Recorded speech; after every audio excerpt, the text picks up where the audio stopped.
Alhamdulillah, dari sekian banyak manusia yang diberikan usia oleh Allah, kita yang hari ini dilembutkan hatinya, diringankan langkahnya, dan diberikan kesempatan kembali oleh Allah untuk hadir di majelis ilmu ini.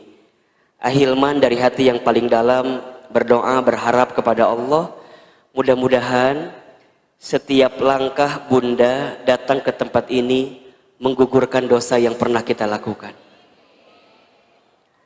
Dan siapapun di antara kita yang boleh jadi pagi ini sedang punya kesulitan, sedang punya masalah, sedang punya perasaan diuji barangkali dalam hidupnya, semoga melalui hadirnya kita ke majelis ilmu ini menjadi wasilah ketenangan dalam hati kita, ya.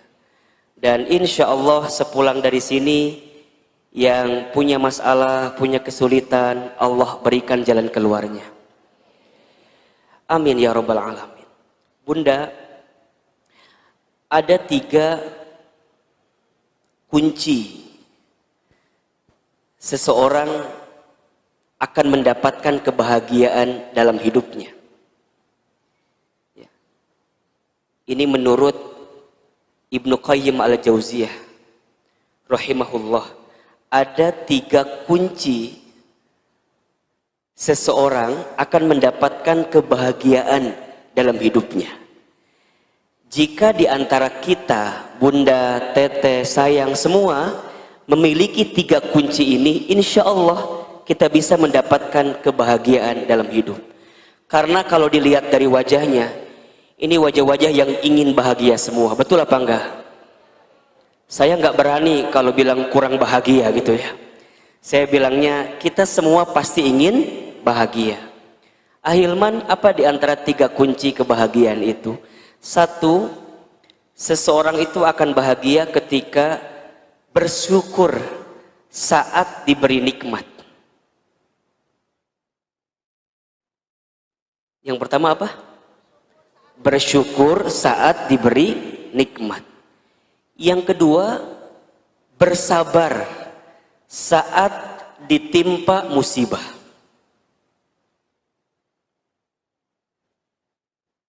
Yang kedua apa? Bersabar saat ditimpa musibah. Dan yang ketiga, bertaubat saat dia pernah berbuat dosa dan kesalahan. Bertaubat saat pernah berbuat dosa dan kesalahan. Saya ulangi, 3 kunci kebahagiaan menurut Ibnu Qayyim al-Jauziyah rahimahullah. 1, bersyukur saat diberi nikmat. Bersabar saat diberi atau ditimpa musibah. Dan bertaubat saat berbuat dosa dan kesalahan. Itulah 3 kunci yang akan menjadikan hidup kita ini, Bunda, bisa berada pada trek jalur menemukan kebahagiaan dalam hidup. Bersyukur itu maknanya berterima kasih kepada Zat yang memberikan nikmat dalam kehidupan kita. Siapa? Allah. Maka yang membuat dia bisa bahagia di awal hari yang dia sedang jalani adalah kalimat yang keluar di lisannya adalah Alhamdulillah. Alhamdulillah. Ketika bangun tidur, apa yang kita baca? Alhamdulillahilladzi ahyana ba'dama amatana wa ilaihin nusyur. Kita kemudian sarapan, makan pagi, setelah makan kita pun mengucapkan kalimat Alhamdulillahilladzi at'amana wa saqana wa ja'alna minal muslimin. Jadi yang keluar di lisannya hanyalah kalimat alhamdulillah, tanda yang paling sederhana dia bersyukur kepada Allah. Makanya berkali-kali Ahilman pernah sampaikan, syukur itu bentuknya ada 3 kan. 1, asyukru bil qalbi, syukur dengan hati. Bagaimana caranya syukur dengan hati? Meyakini dalam hati kita begitu banyak nikmat yang Allah berikan. Setuju nggak? Allah berfirman dalam Al-Quran, jika engkau menghitung nikmat Allah, sehebat apapun kamu menghitungnya, kamu tidak akan bisa menghitung nikmat Allah. Kenapa? Saking banyaknya nikmat Allah. Maka mohon maaf ya, siapapun di antara bunda, di antara kita yang barangkali hari ini sedang disapa dengan masalah, sedang disapa dengan ujian, demi Allah saya sampaikan, nikmat yang Allah berikan jauh lebih besar daripada masalah yang sedang kita hadapi. Catat status hari ini. Nikmat yang Allah berikan lebih besar dari masalah yang sedang kita hadapi. Yang kedua, asyukru bil lisan, kan? Syukur dengan lisan. Minimal dengan mengucapkan kalimat apa? Alhamdulillah. Alhamdulillah. Bahkan ketika kita mendapatkan sesuatu yang tidak kita inginkan pun, yang keluar kalimatnya adalah alhamdulillah. Ketika diberikan nikmat, alhamdulillahilladzi bi ni'matihi tatimmus shalihat. Ketika diberikan sesuatu yang barangkali mohon maaf tak sama dengan apa yang kita inginkan, kita pun keluar kalimatnya alhamdulillah ala kulli hal. Segala puji bagi Allah atas segala sesuatu yang terjadi. Sampai kemudian asyukru bil amal, syukur dengan amal perbuatan. Apa buktinya? Kita mendekat taat kepada Allah. Bunda hari ini ngaji, bentuk syukur. Bunda tadi sholat subuh, bentuk syukur.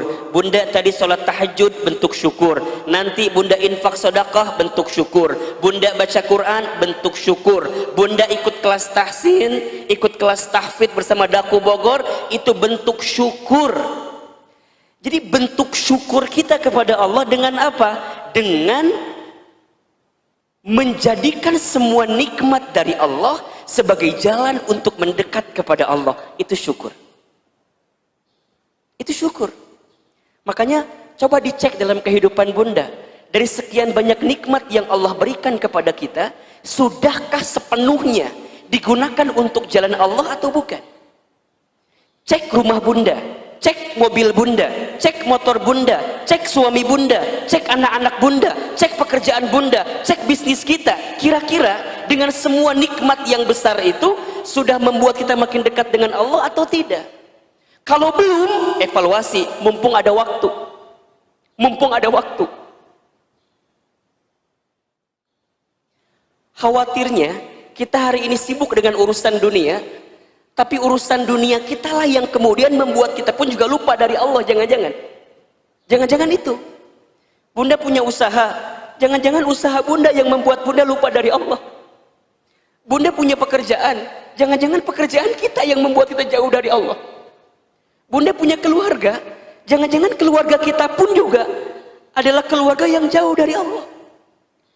Maka nanti kalau pulang ke rumah, sampaikan kepada suami, ayah, kita sudah puluhan tahun berumah tangga, kira-kira visi misi rumah tangga kita itu sudah sesuai dengan kemauan Allah atau bukan? Mohon maaf ya, berkali-kali saya sampaikan, rumah tangga itu bunda, atau pernikahan itu bunda, bukan hanya sekedar menyatukan dua hati yang saling mencintai, bukan. Tapi yang paling penting adalah saat kita bersama di rumah tangga, menjadikan rumah tangga kita sebagai jalan untuk mendekatkan surga dalam kehidupan kita. Itu yang paling penting. Makanya bunda perhatikan ya, di awal ayat tentang pernikahan yang biasa dibaca itu, surat Ar-Rum ayat 21, apa kalimat pertamanya? Wa min ayatihi, kan gitu ya. Dan di antara tanda-tanda kekuasaan Allah, makna lainnya adalah dan di antara tanda-tanda yang bisa mendekatkanmu dengan Allah. Maka yang disebut dengan rumah tangga sakinah, mawaddah, warahmah, rumah tangga yang baik itu rumah tangga yang saat etape proses perjalanannya membuat kita semakin dekat dengan Allah Subhanahu wa taala. Maka ini menjadi penting. Bunda lihat suami, ya, lihat suami, lihat anak-anak, itu semuanya menjadikan kita makin dekat dengan Allah gitu. Pun, mohon maaf, pun kalau seandainya suami bunda ternyata keadaannya tidak mampu, mohon maaf ya, menuntun bunda dalam kebaikan, tidak ada alasan, barangkali itulah pahala bagi bunda agar sabar mendampingi suami bunda. Mohon maaf ya, ada istilah rumahku surgaku, betul apa enggak? Rumahku surgaku itu jangan hanya dipahami sebagai keadaan rumah yang suaminya soleh, suaminya baik. Ya kalau gitu mah gampang, betul apa enggak? Bukan hanya itu, tapi rumah tangga, rumahku surgaku itu adalah keadaan yang bagaimanapun keadaannya mampu mendekatkan kita dengan Allah Subhanahu wa taala. Bunda punya suami soleh, alhamdulillah. Karena Allah memberikan kepada bunda pasangan yang soleh yang mampu menuntun bunda. Tapi mohon maaf, jika seandainya suami kita pun juga kurang soleh, boleh jadi Allah menyiapkan pahala sabar kepada bunda untuk mampu menemani suami bunda yang kurang soleh itu. Bunda bercerminlah kepada Asiyah, istrinya Fir'aun, ya. Asiyah begitu sabar, begitu kuat menjalani rumah tangga bersama dengan Fir'aun, yang saya yakin suami bunda nggak kayak Fir'aun gitu. Ya mendekatilah biasanya begitu ya. Nauzubillah kan ya. Kan mungkin enggak juga gitu loh. Jadi artinya apa? Masih ada peluang, masih ada peluang bagi kita semua, bagaimanapun keadaannya, untuk bisa mendapatkan surga dalam kehidupan kita semua. Caranya adalah syukuri, syukuri. Syukur dengan hati, syukur dengan lisan, syukur dengan amal perbuatan. Makanya bunda yang dirahmati Allah ya, mohon maaf, kalau bunda sedang beramal, kita kan seringkali kalau beramal tuh suka hitung-hitungan ya. Dapat pahala apa ya, gitu kan ya? Dapat pahala apa ya? Dapat pahala apa ya? Bunda, di luar hitung-hitungan pahala yang seringkali bunda pikirkan, bunda boleh juga berpikir, boleh jadi amalan kita ini adalah amalan tanda syukur kita kepada Allah. Kalau bunda memahami saat bunda beramal adalah bentuk syukur bunda kepada Allah, maka bunda nggak akan mikirin kira-kira pahalanya gimana ya, nggak akan. Karena saat bunda beramal pun itu sudah menjadi kebaikan di hadapan Allah Subhanahu wa taala. Bentuk syukur kepada Allah. Bentuk syukur. Maka kalau sedang beramal bunda, kalau sedang beramal, jangan pernah hitung-hitungan. Jangan pernah hitung-hitungan. Bunda harus yakin, faman ya'mal mithqala dzarratin khairan yarah wa may ya'mal mithqala dzarratin syarran yarah. Barang siapa yang berbuat kebaikan walaupun sebesar biji zarrah, maka Allah akan balas kebaikan itu. Betul apa enggak? Dan barang siapa yang berbuat keburukan sebesar biji zarrah, disembunyikan, ditutupi, mungkin banyak orang yang tidak tahu, mohon maaf, Allah tahu atau tidak? Allah tahu, dan Allah pasti membalas keburukan yang pernah kita lakukan. Bunda, saat beramal soleh, lakukan saja. Begitupun saat bunda beramal baik untuk orang lain. Saat bunda berbuat baik untuk orang lain, jangan pernah berpikir hitung-hitungan ya. Kira-kira aku akan dapat balasan apa, Kalau gitu jadi capek hidup kita.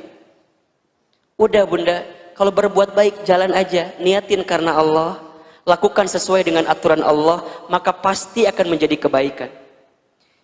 Kita nggak pernah tahu bunda, mohon maaf ya. Boleh jadi saat bunda tertidur lelap,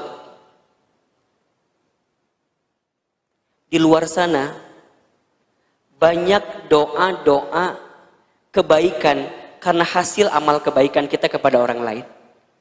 Mungkin ada doa orang miskin yang pernah kita kasih makan. Mungkin ada doa orang-orang yang sulit kemudian kita bantu urusannya. Mungkin ada doa orang yang sedang bertengkar, kita hadir mendamaikan pertengkarannya, itu ada kebaikan doa di situ. Mungkin ada kebaikan bunda ngajarin orang lain, bunda ngasih tahu sama orang lain, dan ada orang yang mendoakan itu kepada kita. Barangkali kebaikan yang kita dapatkan bukan semata-mata hasil ikhtiar kita semata, tapi karena ada doa-doa kebaikan dari orang lain yang mendoakan kita. Maka saat kita berbuat baik, jangan hitung-hitungan. Karena setiap kebaikan pasti balasannya adalah kebaikan. Hal jazaul ihsan illal ihsan. Tidak ada kebaikan yang kita lakukan kecuali balasannya adalah kebaikan. Tapi Ahilman, kadang aku sudah berbuat baik ya, tapi balasannya tuh kok kayak nggak sesuai gitu loh dengan apa yang aku lakukan. Pernah nggak kayak gitu? Ada nggak yang pernah ngerasain kayak gitu? Kita sudah berbuat baik tapi balasannya kayak nggak sesuai. Ada nggak? Ada yang ngerasa begitu? Baik, kalau ada yang ngerasa begitu, mulai hari ini bersihkan perasaan itu. Bersihkan perasaan itu. Boleh jadi balasan yang kita dapatkan tidak langsung kontan dengan balasan yang sama dari orang lain. Kalau tidak dibalas di dunia, percayalah, kita masih punya kehidupan selanjutnya. Apa itu? Akhirat. Bunda, tidak semua yang kita lakukan itu balasannya harus dibalas di dunia. Tidak. Ada yang mungkin ditunda, ada yang mungkin dipersiapkan oleh Allah di tempat yang lebih baik. Saat Bunda menjadi seorang istri misalnya. Menjadi seorang istri itu profesi yang sangat mulia, Bunda. Bahkan posisi keberadaan yang sangat mulia. Bunda sudah melayani suami misalnya. Sudah seakan-akan memberikan yang terbaik bagi suami, tapi suami Bunda mohon maaf mungkin tidak membalas sesuai dengan apa yang Bunda inginkan. Bahkan mungkin melukai, ya, mengkhianati dan segala macamnya. Bunda jangan pernah khawatir dengan kebaikan Bunda. Karena boleh jadi Allah siapkan pahala-pahala terbaik untuk Bunda. Mungkin bukan di dunia, mungkin nanti di akhirat. Begitupun juga dengan Bunda yang sebaliknya.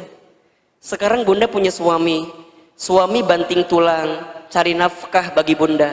Tapi Bunda tidak pandai berterima kasih kepada suami, tidak pandai menerima pemberian suami. Mohon maaf, barangkali suami kita sabar gitu ya, barangkali suami kita tuh tahan dengan kita, tapi boleh jadi balasannya kepada kita bukan di dunia, mungkin nanti di sana. Makanya kalau sedang hidup di dunia, berusahalah untuk sibuk dengan tanaman-tanaman kebaikan, karena setiap tanaman kebaikan itu pasti panennya apa? Kebaikan. Tanam aja kebaikan, tanam aja kebaikan, karena pasti panennya adalah kebaikan. Ustadz, kadang-kadang kalau kita lagi berbuat baik itu suka ada semangatnya, kadang-kadang ada apa? Ada malasnya, kan gitu ya. Bunda, di antara nasihat yang paling jelek dan bisa nguatin kita untuk istiqomah dalam kebaikan adalah zikrul maut. Banyak ingat-ingat tentang kematian. Itu aja. Kalau Bunda lagi futur, kalau Bunda lagi down, kalau Bunda lagi merasa lemah, tak berdaya, dan lagi ngerasa males gitu untuk ngerjain sesuatu yang baik-baik, Bunda ingat yang namanya kematian. Hidup di dunia ini nggak lama, sebentar. Dan dunia ini memang tempat capek, Bunda. Tempat capek. Kapan istirahatnya, Ahilman? Istirahatnya nanti di surga. Dunia ini memang tempat capek, Bunda. Tempat ujian. Tempat kita harus berlelah-lelah, bercapek-capek, nggak apa-apa. Bercapek-capek, berlelah-lelah untuk kebaikan di hadapan Allah, maka kita akan mendapatkan balasan kebaikan nanti dalam kehidupan yang sebenarnya. Di mana? Di akhirat, di surga. Itu impian kita semua.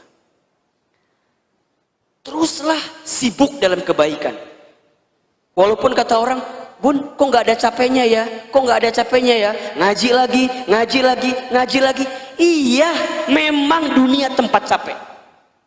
Sampai kemudian Allah memberhentikan kehidupan dunia kita. Saatnya engkau kembali.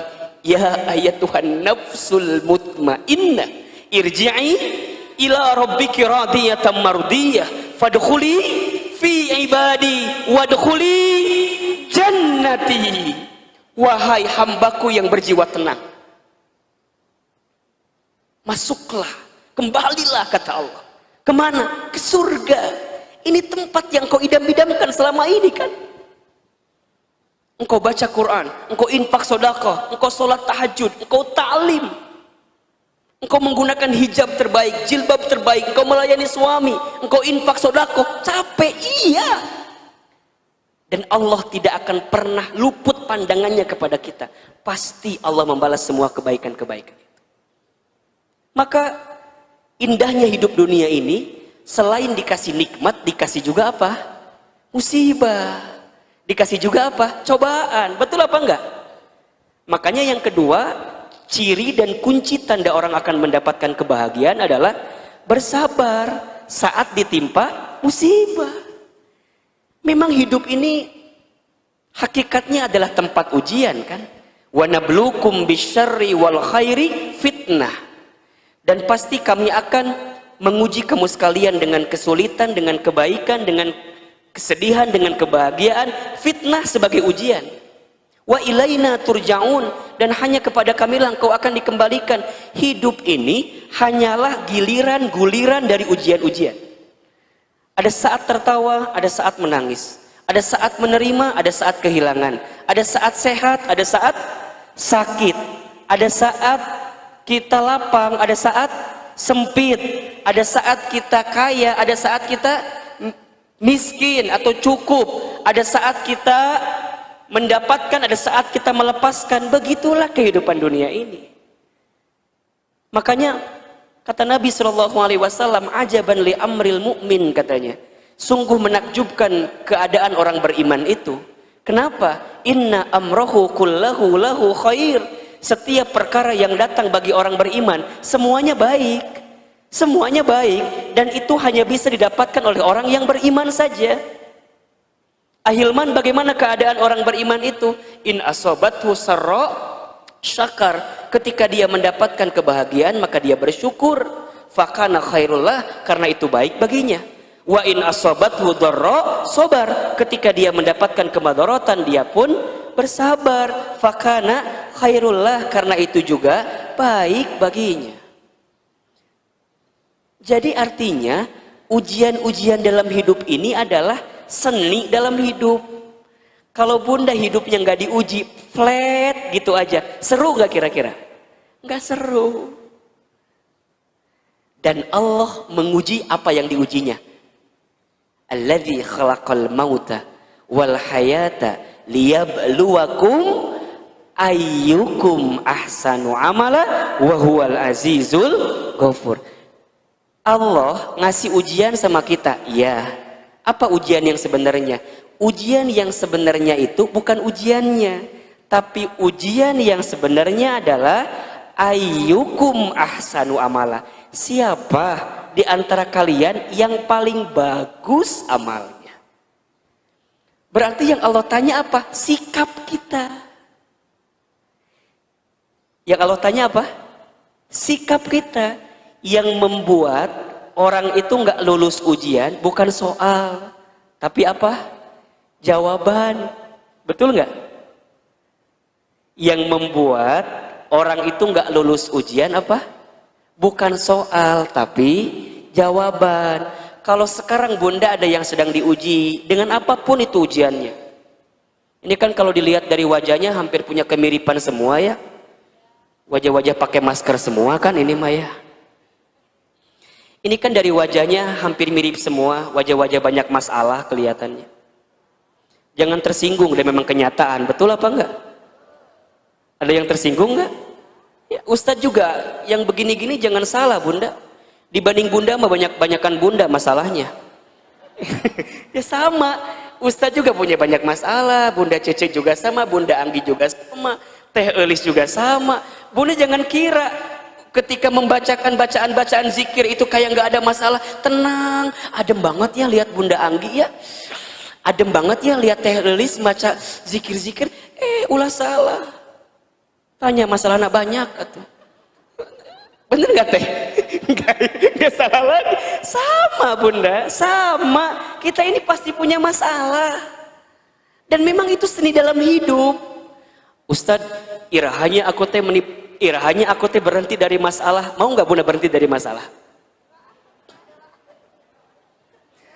Kalau mau berhenti gimana caranya?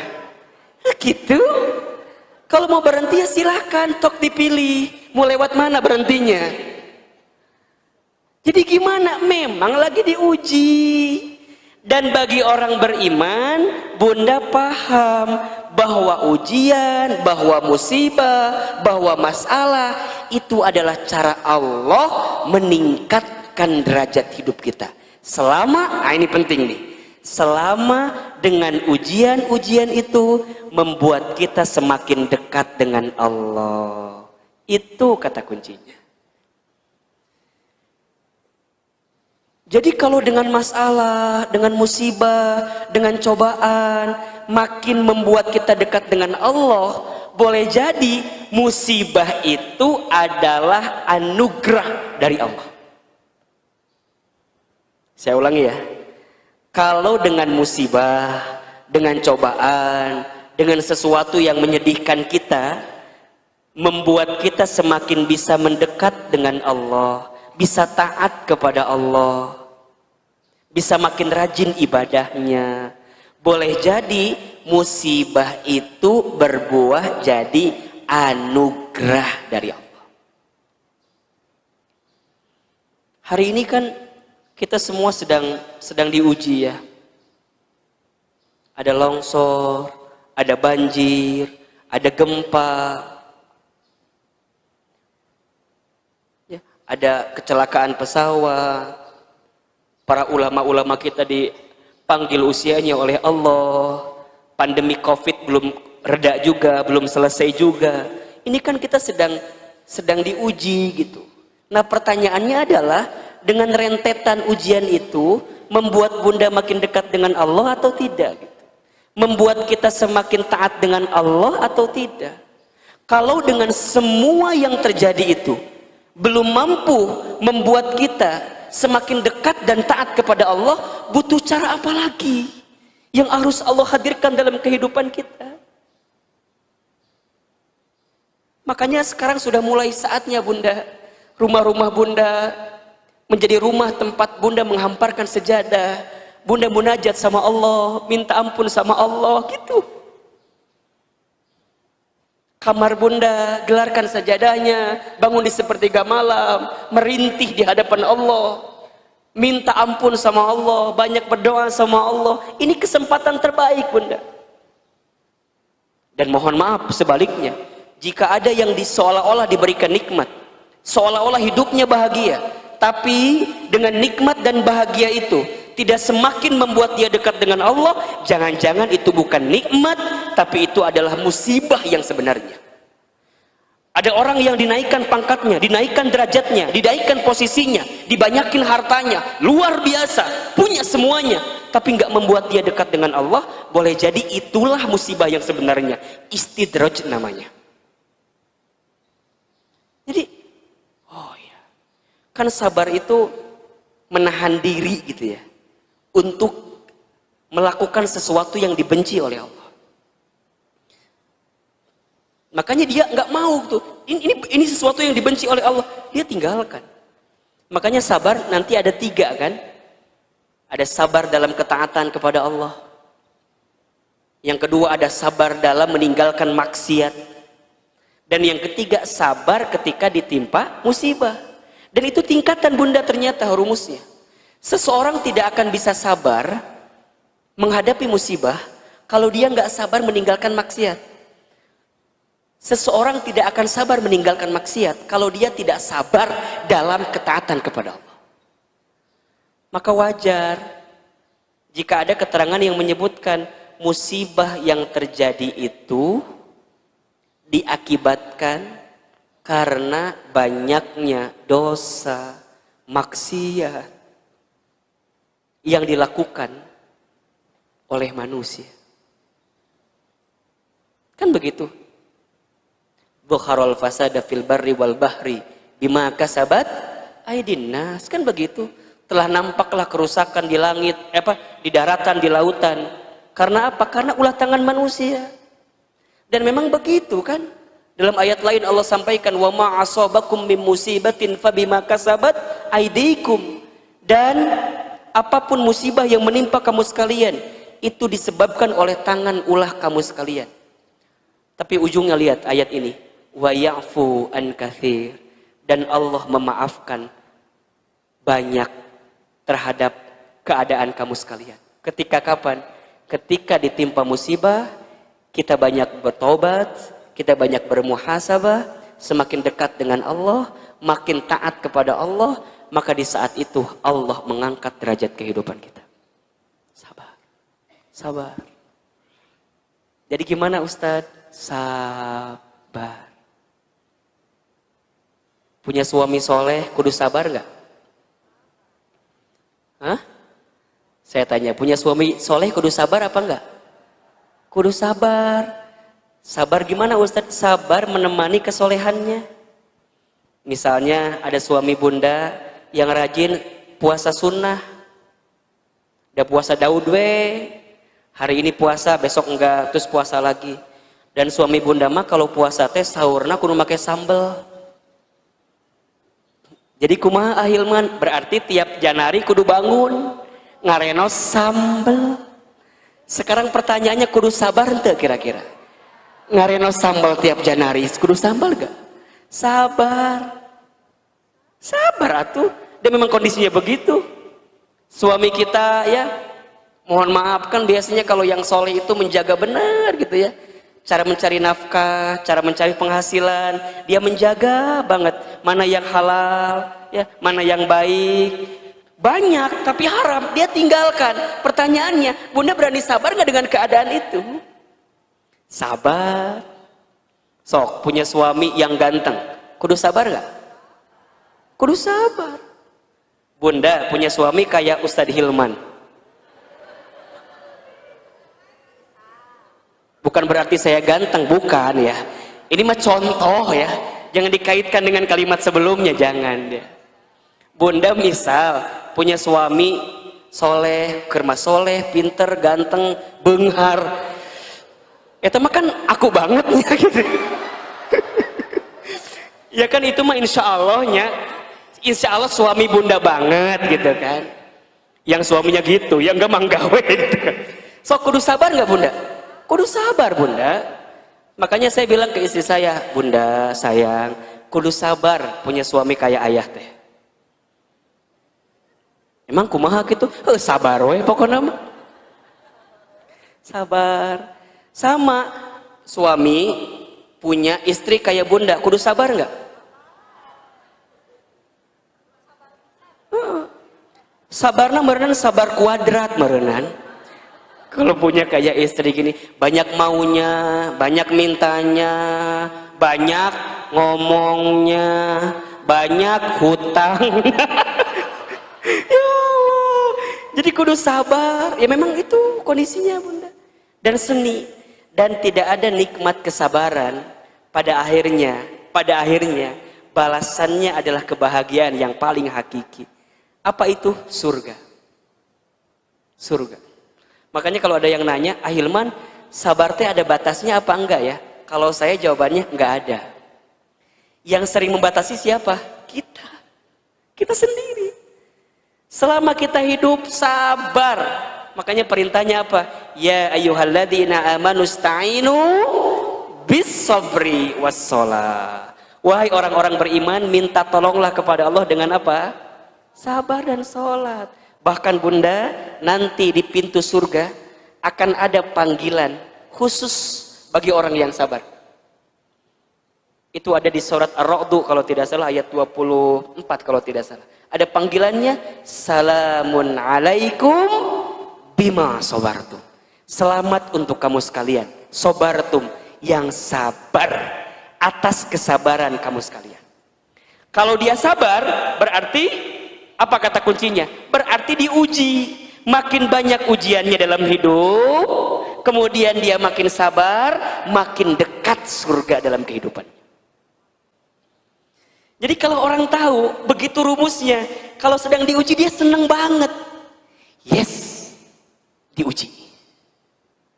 Halo? Halo? Jadi kalau diuji dia seneng banget. Alhamdulillah, diuji. Berarti dianggap kita teh sama Allah.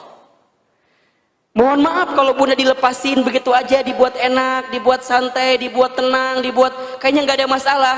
Bunda lupa sama Allah, itulah musibah yang sebenarnya. Tapi kan Ustadz kadang-kadang tekuat, kumaha atunya, atau maut, tekuat mah. Tekuat. La yukallifullahu nafsan illa usaha. Allah nggak akan mungkin nguji kita di luar batas kemampuan kita. Jadi itu rumusnya dibalik-balikin gitu. Jadi kalau bunda lagi ngomong sama suami kan mohon maaf ya, mungkin kondisi lagi sulit, kadang-kadang curhat, ayah ini kia-kia teh ngirup teh ayahnya, ayahnya memang susah teh, cek suami teh, oh nyamanya ini mah diasa kieu hirup teh nya. Yuk kita pergi ke mana? Ke Kali Cikeas. Naon urang pali dewe ayeuna. Jadi putus asa we kita teh hirup teh. Karena kita nggak tahu rumusnya. Tapi kalau kita makin yakin rumusnya, makin ngerti rumusnya, bilang ketika si ayah ngeluh, "Mah, ayah teh sekarang gajinya nggak full kayak dulu. Biasa 5 juta, ayeuna mah 500." Kumaha ayah kumaha. Kita tuh ada sok teh kan ya. Awalnya rada bijak gitunya, rada bijak. Pasti bilang 500 kela-kela. Ayah ulang ini ngomong naon dia teh kumaha. Biasanya 5 juta, ayeuna 500. Lamun bunda yang nggak yakin, kira-kira apa jawabannya? Ayah, kamu mikir nggak? Kan kita tuh punya cicilan panci 300. Cicilan lomari nu can kabayar kamari kan aya 400. Can beas, can budak orang kan SPP tiap bulan mayar. 500 mah kana naon atuh? Kira-kira begitu jawabannya. Kalau yang nggak ada iman, kalau nggak yakin sama Allah, betul apa enggak? Suami digituin, kira-kira apa jawabannya? Ya, tidak bapak ngerti. Bapak ge ngitung, musah mun kitu bapak mendingan kena corona we. Ujungnya jadi stres, imun berkurang, jadi pabaliut hurufnya, bener deh? Iya nggak kira-kira? Coba kalau bunda begini jawabannya, Bun, ayah teh biasa 500.000, biasa 5 juta, ayeuna mah sabaraha? 500. Bunda gini jawabannya, Masya Allah ayah, peluk suami bunda teh, set.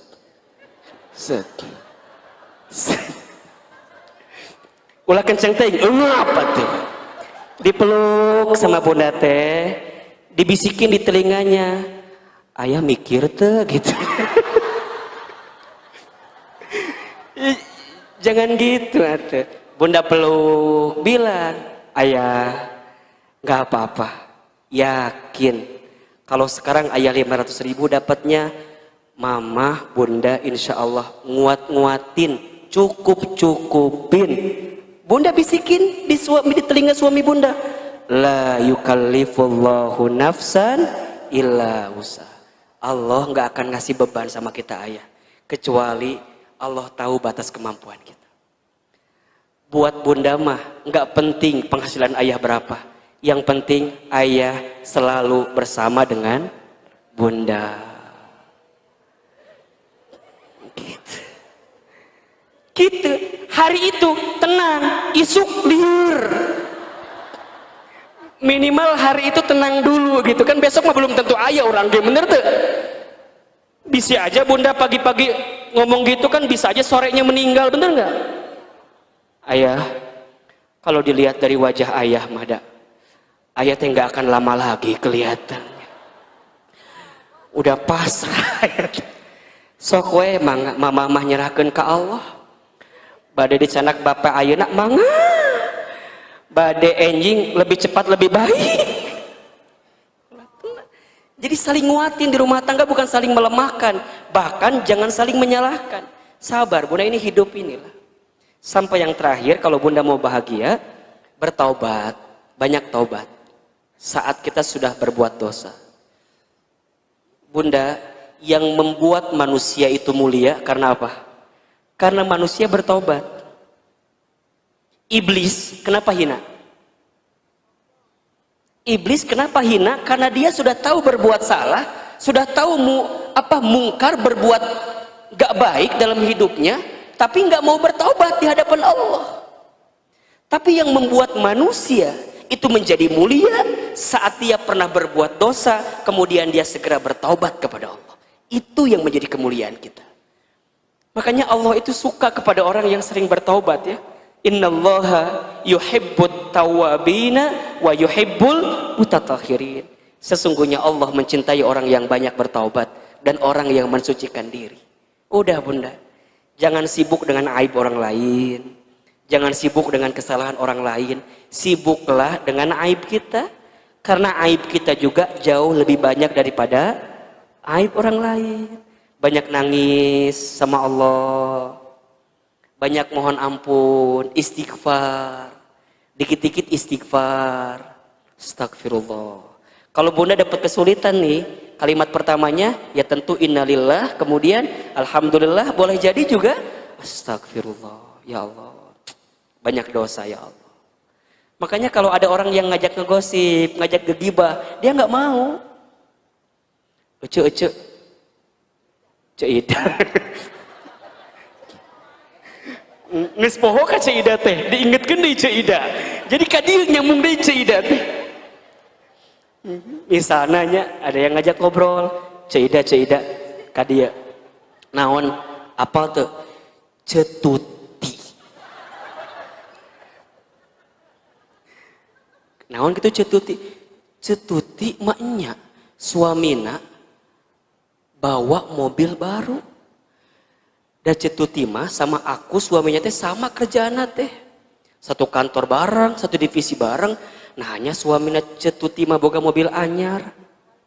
Dan suami aku mah enggak. Dan cek aku mah nya Ida, contohna teh kieu. Cek aku mah suami cetuti teh korupsi. So, bunda kalau ada yang ngajak ngegibah, seneng gak kira-kira? Bohong. Kadang-kadang kita mah suka ngomporin bunda. Kalau dia sudah ngomong cerita, eta bener cemomon. Jadi nu cerita teh cemomon tadi ka urang teh nya. Kan Ida nu dicaritakeun nu ngomong saha? Cemomon. Cek Ida teh, cemomon eta bener. Pantesan. Da aku mah kemarin teh lihat suami cetuti teh bareng sama perempuan nggak tahu siapa. Rambutnya teh panjang gitu. Pas aku lihat belakang teh rada bolong gitu. Jadi cerita kemana-mana cerita. Kadang-kadang kita mah ngomporin. Kita teh malu sebenarnya bunda sama Allah kudu nama. Meureun cetuti nggak tahu kita omongin. Betul apa enggak? Tapi Allah tahu nggak kira-kira? Tahu. Jadi gimana kalau ada orang yang ngajak ngegosip, ngajak ngegibah, bunda langsung ulah gitu, sok sing tarik.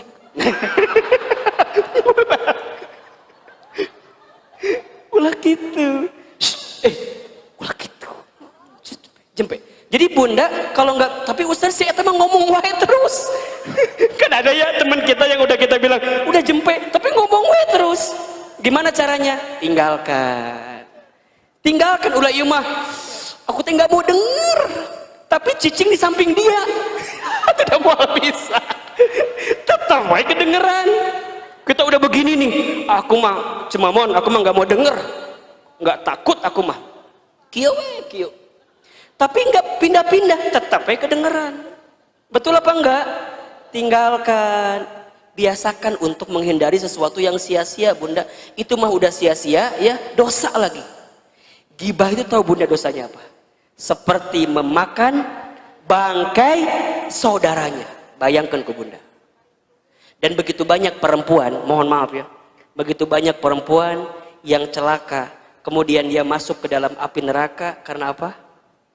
Karena lisannya, karena kemaluannya. Makanya aduh, pelan-pelan bukan pelan-pelan, jempewe gitu. Pelan-pelan, kalau mau ngomong juga dia mikir-mikir, ini benar nggak ya? Ini salah nggak ya? Gitu. Jadi dipikir-pikir dalam dirinya itu. Karena dia nggak mau kalau kesalahan sama Allah ya, bertaubat minta ampun, oke. Tapi mohon maaf Bunda, kalau ada kesalahan kepada sesama manusia, apa yang bisa kita lakukan? Minta maaf. Kalau kemudian dia nggak ridho, bagaimana keadaannya? Jadi hati-hati menjaga perasaan orang lain itu. Islam ini hadir. Baginda Nabi itu diutus. Di antara banyak tujuannya, salah satunya apa? Innama bu'istu liutammima makarimal akhlak. Sesungguhnya aku diutus, kata baginda Nabi, untuk menyempurnakan akhlak. Berarti Bunda Teh, kalau ilmunya makin banyak, ngajinya makin rajin, ibadahnya makin baik, maka tercermin pada apa? Akhlaknya makin baik. Bicaranya yang baik-baik, ngedengar sesuatu yang baik-baik, melangkah kepada sesuatu yang baik-baik, gitu. Maka dosa kita tuh banyak banget ya, banyak kayak kira-kira. Banyak banget. Selama Allah berikan kesempatan hidup, yuk perbanyak bertaubat. Insya Allah kalau 3 kunci ini Bunda pegang, bersyukur ketika dikasih nikmat, bersabar ketika ditimpa musibah, bertaubat dengan dosa dan kesalahan, insya Allah kita akan mendapatkan kebahagiaan. Apa yang kita idamkan kebahagiaannya? 2 kan? Rabbana atina fid dunya hasanah wa fil akhirati hasanah wa qina azabannar. Kita ini pengen baik di dunia, pengen baik di akhirat, dan kita dijauhkan dari siksa api neraka. Bunda yang dirahmati Allah, itu baru pendahuluan ya. Itu baru prolog kajian kita. Hari ini kita akan bicara tentang meyakinkan hati ya. Bunda, ada 5 mindset, mungkin saya bilangnya mindset ya. Mindset itu pola pikir yang harus Bunda tanamkan di hati agar kita semakin yakin menjalani hidup ini untuk menyandarkan sepenuhnya hanya kepada siapa? Allah. Sebelum saya bahas 5 mindset itu apa saja, saya ingin mulai dari satu keadaan yang membuat hidup kita terasa sulit. Penyebabnya adalah karena terlalu bersandar kepada selain Allah. Saya ulangi ya. Yang membuat hidup kita terasa sulit, terasa berat, karena terlalu bersandar kepada selain Allah. Itu faktor penyebabnya. Seorang istri ketika terlalu bersandar kepada suami, maka siap-siap dia akan mendapatkan kekecewaan dalam hidupnya. Ketika kapan? Ketika keberadaan suaminya tidak sesuai dengan apa yang diharapkannya. Kecewa nggak kira-kira? Kecewa. Kalau sudah kecewa, merasa berat nggak? Merasa berat. Orang tua punya anak. Kalau orang tua terlalu bersandar kepada seorang anak, ketika anaknya tidak sesuai dengan harapannya, maka siap-siap orang tua itu akan dibuat apa? Kecewa. Kalau sudah kecewa, maka hidupnya akan terasa berat. Seseorang yang bekerja di perusahaan terlalu bersandar ke tempat bekerja di perusahaannya itu, siap-siap dia akan apa? Kecewa. Ketika kapan? Ketika dia harus dirumahkan, ketika dia harus di PHK, ketika harus diberhentikan dan segala macamnya. Bunda punya bisnis, terlalu bersandar kepada bisnis usaha kita.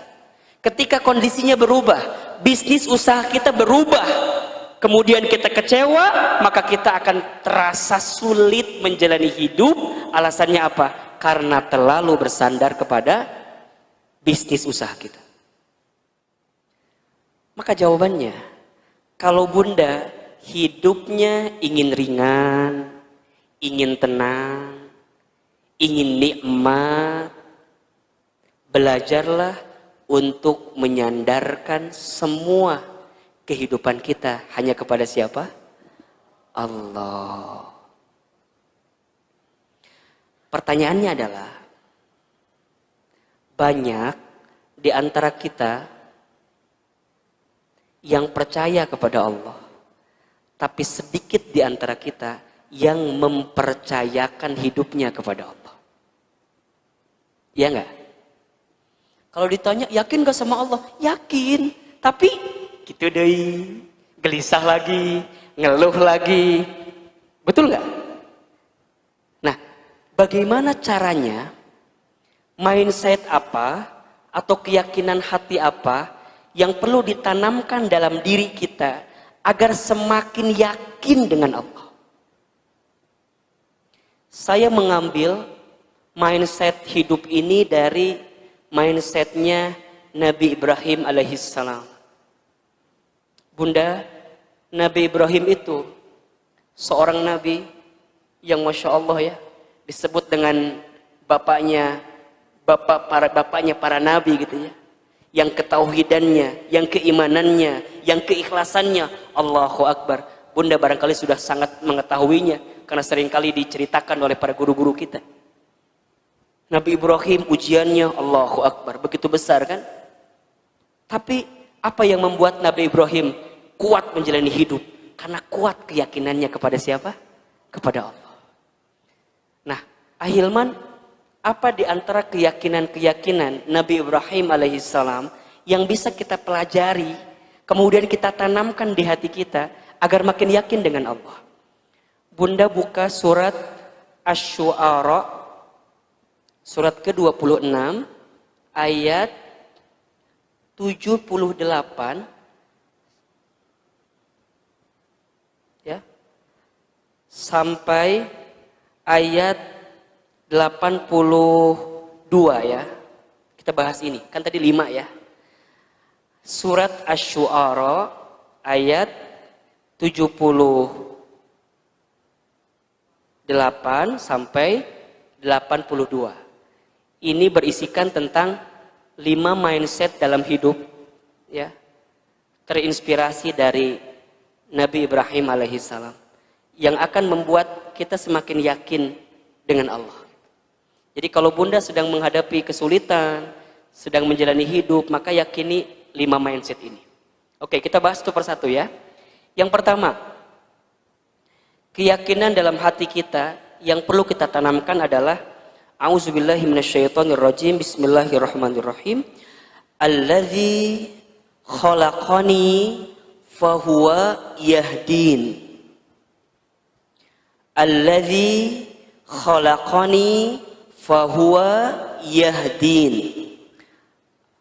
Dialah Allah yang telah menciptakan aku, maka dialah Allah yang menunjukkan jalan kepadaku atau memberi petunjuk kepadaku. Ini keyakinan pertama. Dialah Allah yang menciptakan aku dan dialah Allah yang memberikan petunjuk kepadaku. Bunda, yang menciptakan kita siapa? Yang menciptakan kita siapa? Allah. Kalau Allah yang menciptakan kita, berarti yang mengatur urusan hidup kita siapa? Allah. Nah sekarang pertanyaannya, Bunda dalam hidup ngikutin aturannya siapa? Kalau Bunda hidupnya ngikutin aturan kita, aturan saya, aturan yang jadi maunya kita, bukan aturan Allah, maka siap-siap kita akan dibuat sulit dalam hidup. Kita paham, kita yakin Allah yang menciptakanku, berarti Allah yang mengatur urusan hidupku. Berarti kalau kita ingin hidupnya benar, ingin hidupnya baik, ikuti aturan yang mengatur hidup kita, yaitu Allah. Allah menciptakan aku. Gak mungkin Allah menelantarkanku. Gak mungkin Allah meninggalkanku. Gak mungkin Allah menyesatkanku. Gak mungkin Allah menjauhiku. Selama aku ngikutin maunya Allah, pasti Allah nunjukin jalan terbaik untuk aku. Ketemu rumusnya gak? Kalau bunda yakin yang menciptakan kita adalah Allah, maka bunda pun juga harus yakin yang ngatur urusan hidup kita siapa? Allah. Kalau bunda yakin yang ngatur urusan hidup kita adalah Allah, maka bunda akan serahkan sepenuhnya kepada siapa? Allah. Bunda, coba tengok bagaimana kisahnya Nabi Ibrahim alaihissalam. Ketika Nabi Ibrahim alaihissalam menikah dengan Hajar, kemudian punya seorang anak bernama Ismail, oleh Allah diperintahkan untuk dibawa ke sebuah tempat ya, biwadin ghairi di jara'in tempatnya, tempat yang tandus, bahkan tidak ada tumbuhan yang tumbuh di sana, tidak ada hewan yang tinggal di sana, tidak ada manusia yang berkeliaran hidup di sana, tidak. Dibawa ke tempat yang begitu jauh. Sampai kemudian udah sampai di lokasi itu, Nabi Ibrahim diperintahkan oleh Allah untuk meninggalkan Hajar bersama Ismail. Kebayang gak keadaannya? Dari satu tempat dibawa ke tempat yang begitu rumit luar biasa. Dibawa. Udah sampai di lokasi disuruh apa? Meninggalkan.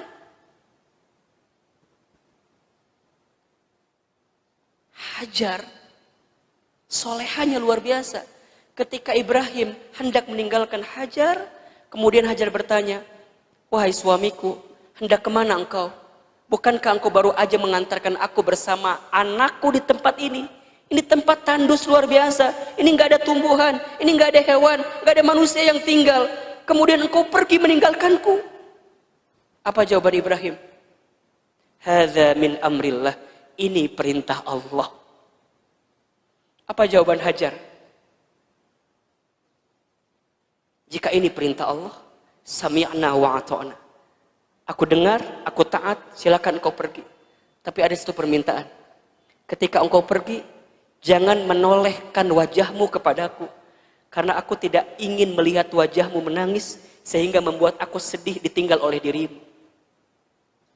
Allahu Akbar, Ibrahim pergi bunda.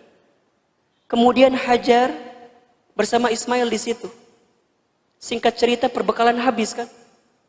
Kemudian Ismail menangis karena kehausan. Ketika Hajar ingin memberikan air susunya, tapi apa yang terjadi? Air susunya ternyata tidak keluar kan. Maka Hajar kemudian mencarilah air. Dari mana? Disebutlah dari Bukit Sofa. Kemudian dia berjalan. Kemudian lihat seakan-akan ada air di situ. Maka berangkatlah ke Marwa, disebutkan begitu. Ternyata sampai di Marwa itu bukan air yang tadi, ternyata Fata Morgana gitu. Seakan-akan air padahal bukan. Tapi Hajar nggak sampai di situ, balik lagi ke Sofa, balik lagi ke Marwa, balik lagi ke Sofa. Berapa kali disebutkan? 7 kali bolak-balik di situ, tidak menemukan air. Kan begitu? Sampai kemudian air ditemukan di dekat kakinya daripada Ismail putranya. Pertanyaan saya adalah, kenapa Ibrahim begitu luar biasa untuk melakukan keadaan seperti itu? Meninggalkan istrinya, meninggalkan putranya, meninggalkan keadaannya. Karena ini tahu perintah Allah, mengikuti maunya Allah. Karena Ibrahim alaihissalam yakin Allah yang menciptakanku, maka Allah juga yang memberikan petunjuk kepadaku. Tidak mungkin sesuatu yang ditunjukkan oleh Allah menyesatkan dalam hidupku. Maka mindset pertama yang harus bunda yakinkan di hati, alladzi khalaqani fahuwa yahdin. Allah yang menciptakanku, maka Allah lah yang memberikan petunjuk kepadaku. Jelas nggak kira-kira? Kalau Allah yang nyiptain kita, Allah yang ngatur hidup kita, maka tugas kita adalah ikutin aturan Allah. Ikutin apa? Aturan Allah. Gampangnya beginilah, mungkin analogi sederhananya, bunda main bola, yang jadi penengah apa? Wasit. Yang jadi penengah wasit nih, yang mengatur pertandingan wasit. Kalau masing-masing yang main bola itu, mohon maaf bunda, punya aturan masing-masing, kacau nggak kira-kira? Kacau.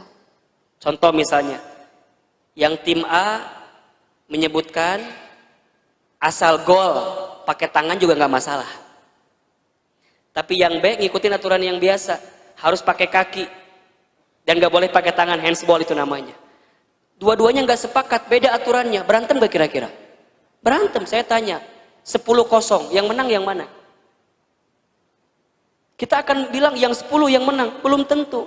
Karena barangkali yang tim selanjutnya, dia nggak menyebut menang karena yang tim A tadi, yang tim B bilang nggak menang, kalah. Karena tim A masukinnya pakai tangan semua.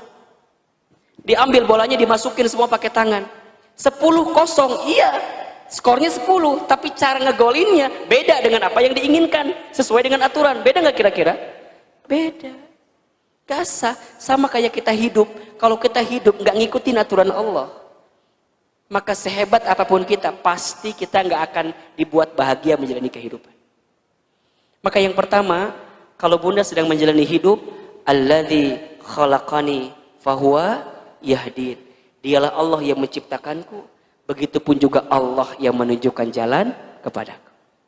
Yang kedua, mindsetnya adalah walladzi huwa yut'imuni wa yasqain. Dialah Allah yang memberi makan dan minum kepadaku.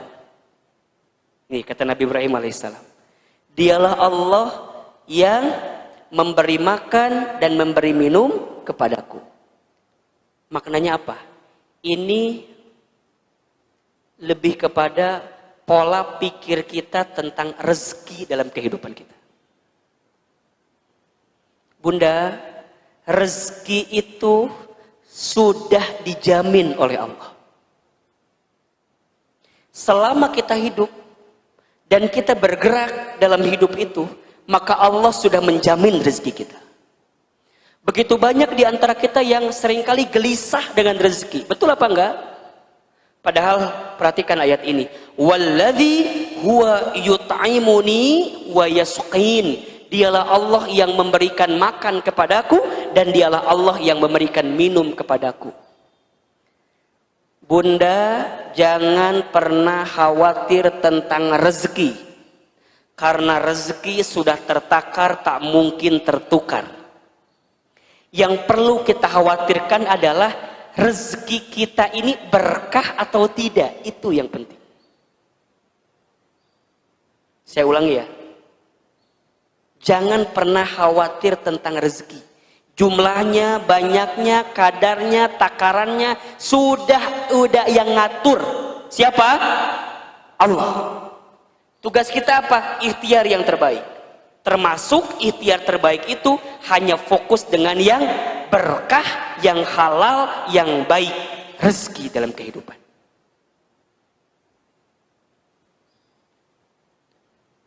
Kerja kita itu, bisnis kita itu tidak menentukan rezeki kita.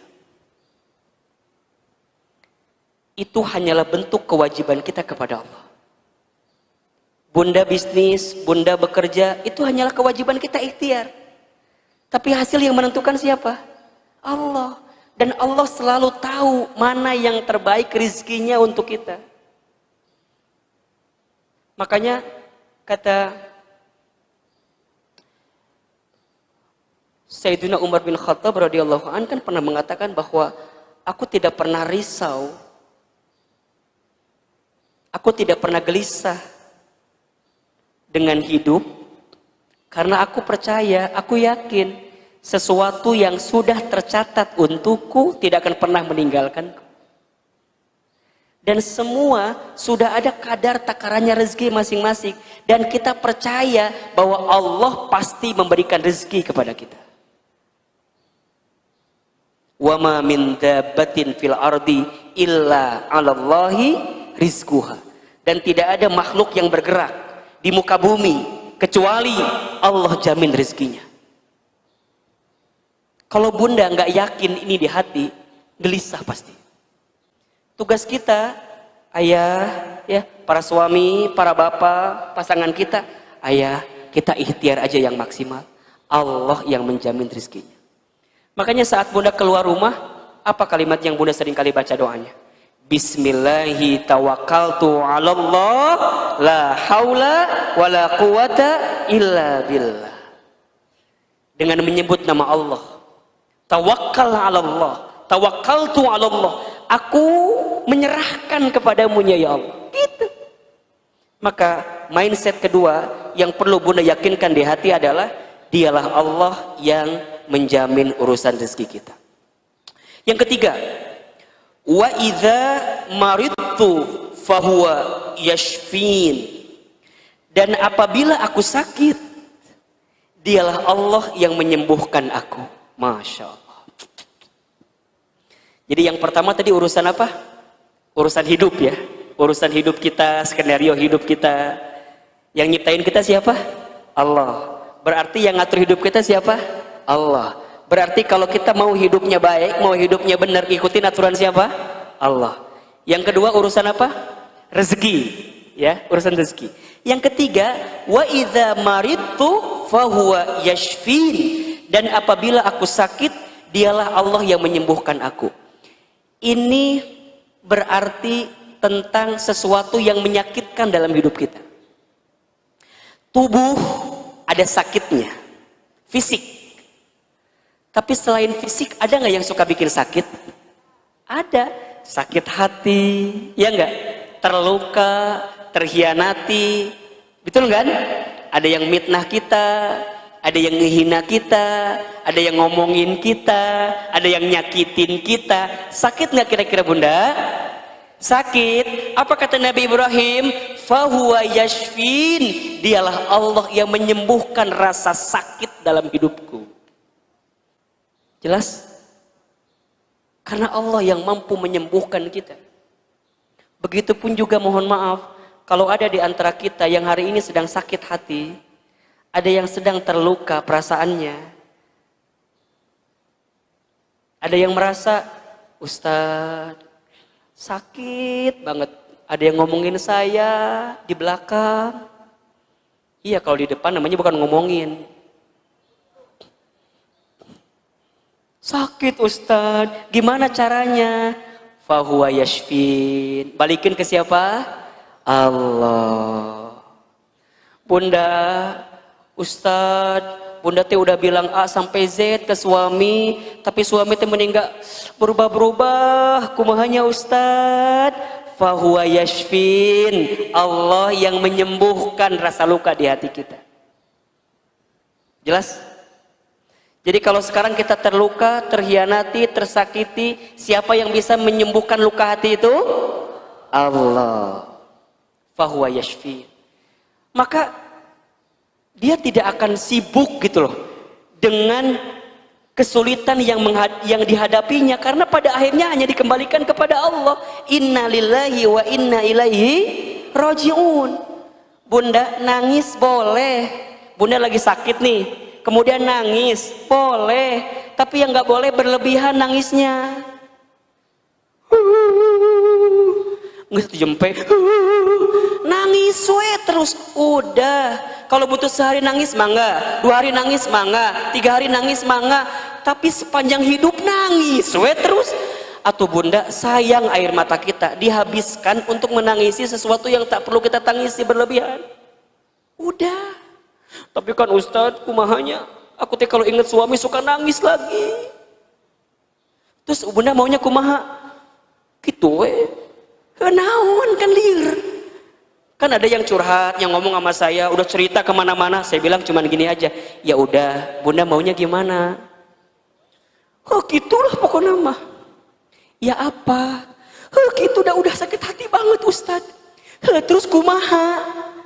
Ustadz mah ngerti. Jadi pabaliut kan? Udah dah Ustadz ngerti, Bunda kita apal. Ujungnya apa? Udah. Fahuwa yashfin. Allah yang bisa menyembuhkanku. Jadi yang pertama tadi urusan apa? Urusan hidup, skenario, rencana kita hidup. Yang kedua urusan apa? Rezeki. Yang ketiga urusan apa? Kesehatan, sakit dalam hidup kita hari ini, ya. Yang keempat, walladzi yumituni tsumma yuhyin. Dan dialah Allah yang mematikan aku, kemudian akan menghidupkan aku kembali. Bunda, yang menghidupkan kita siapa? Allah. Yang mematikan kita nanti siapa? Allah. Setelah itu nanti kita akan dihidupkan kembali dalam fase kehidupan yang selanjutnya, alam kubur. Setelah alam kubur nanti ada alam akhirat kita. Bunda, hidup di dunia ini bukan untuk hidup, tapi untuk yang maha hidup. Mati bukan akhir kehidupan, justru mati itulah awal kehidupan yang sebenarnya. Maka orang beriman tidak takut mati. Orang beriman tidak gelisah dengan mati. Justru orang beriman menjadikan setiap waktunya persiapan-persiapan terbaik untuk mempersiapkan bekal terbaik menuju kematiannya. Dan dia tahu bahwa hidup di dunia ini bukan kekal, hanya sementara. Kaya sementara, miskin sementara, sehat sementara, sakit sementara, cantik sementara, kurang cantik sementara, hari ini kuat sementara, besok lemah sementara. Suami kita kenapa jadi berubah lihatnya? Keluarga kita sementara, Bunda. Sementara. Makanya jangan cinta berlebihan, jangan benci berlebihan. Karena semua hanya sementara. Kullu man 'alaiha fan. Setiap manusia yang hidup di dunia, apapun yang menyertainya, fana. Bunda, hari ini jag-jag waringkas sehat sementara. Jangan sombong. Bunda, kita yang hari ini sedang terluka, terhianati, tersakiti, jangan putus asa. Sementara, biasa aja. Bunda, kalau paham nih konsep ini, memandang sesuatu biasa aja. Ada orang yang dikayakan dalam hartanya, biasa aja. Allah cuma nitipin harta aja sama dia. Gak akan, ya Allah, beri. Sementara. Bunda, adik kakak kan gak sama semua ya. Ada kakak, mungkin kakak kita lebih rezekinya, adik kita lebih rezekinya. Bunda gak akan iri, gak akan sirik sama adik kita, kakak kita. Karena semua hanya sementara. Jadi nggak akan silau dengan kehidupan dunia ini, karena kehidupan dunia ini hanyalah sementara. Pada akhirnya kita semua akan mati. Kan begitu? Orang kaya, orang miskin, raja-raja, rakyat biasa, yang di belakang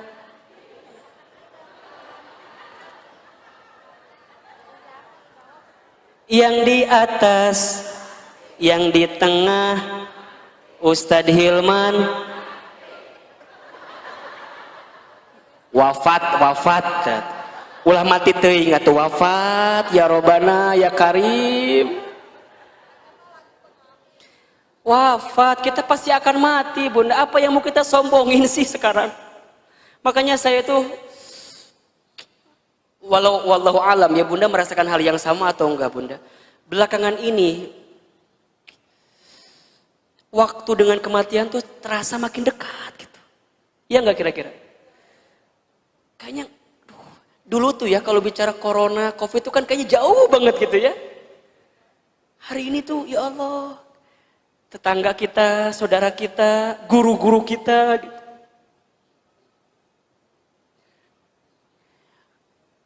Kadang ya, yang membuat saya itu sering mudah menangis, yang sedih itu kita tuh sadar ya Bunda, belum banyak bekal gitu untuk pulang gitu. Ya enggak kira-kira? Waktu Allahu yarham al-maghfurlah Syekh Ali wafat, itu kan saya lagi ngisi kajian di Masjid Az-Zikra gitu ya. Ada yang hadir waktu itu? lagi ngisi, tiba-tiba dapat kabar beliau wafat gitu.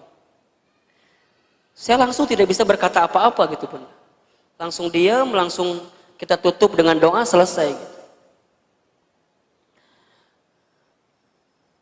Kalau orang yang sudah banyak amalnya gitu ya, bekal kebaikannya banyak, tentu kematian itu adalah sesuatu yang dirindukan gitu.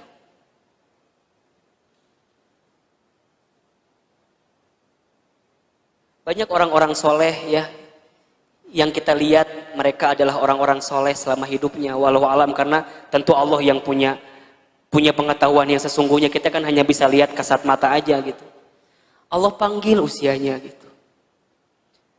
Dan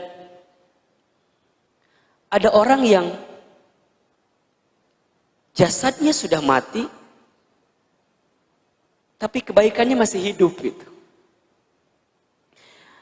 Makanya nanti ada istilah, ada usia, ada umur. Ini beda Bunda. Usia itu hitungan angka. Itu usia. Bunda 60, 50, 40, Ahilman misalnya 30. Itu hitungan angka. Tapi ada umur. Umur itu hitungan kesadaran. Termasuk hitungan kebaikan. Boleh jadi usianya pendek, tapi umurnya panjang.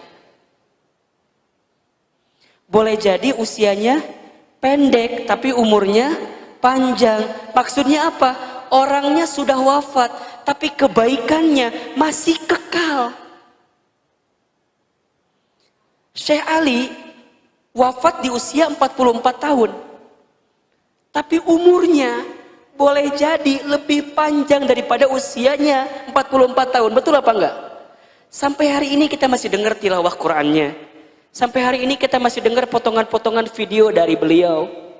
Almarhum Gurunda Morobina Kiai Haji Muhammad Arifin Ilham. Usianya sudah wafat, tapi umurnya masih panjang, azikronya masih ada, penerusnya masih ada, zikirnya masih bisa kita lantunkan, doa-doanya masih kita bisa bacakan terus, umurnya masih panjang, usianya pendek. Pertanyaannya adalah, kita hari ini masih diberikan usia, betul apa enggak? Namun setelah usia kita wafat, kira-kira umur kita panjang apa enggak?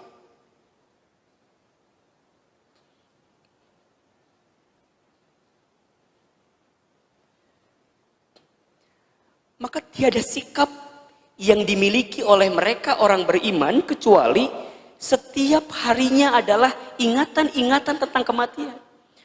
Makanya kata Nabi SAW, mukmin yang cerdas itu adalah dia yang paling banyak ingat tentang mati dan mempersiapkan kematiannya. Jadi siapin bekal banyak-banyak.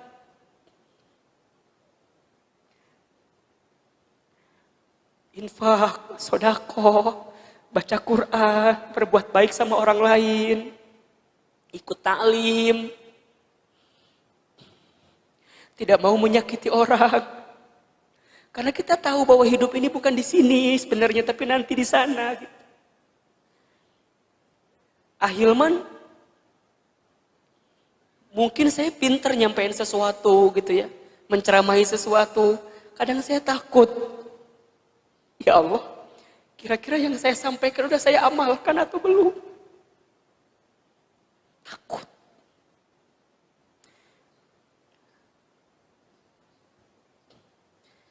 Makanya mindset yang kelima, Bunda perhatikan. Walladzi atma'u ayyaghfirali khati'ati yaumaddin. Walladzi atma'u ayyaghfirali khati'ati yaumaddin. Dialah Allah yang aku inginkan untuk mengampuni kesalahanku pada hari kiamat.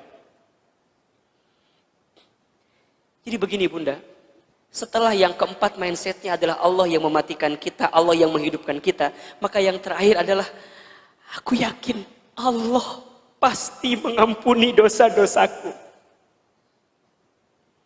Sebanyak apapun dosa yang pernah kita lakukan, selama kita bertaubat kepada Allah, maka Allah ampuni dosa-dosa kita. Sebelum nyawa kita sampai di tenggorokan, Bunda. Kan itu batas ujungnya.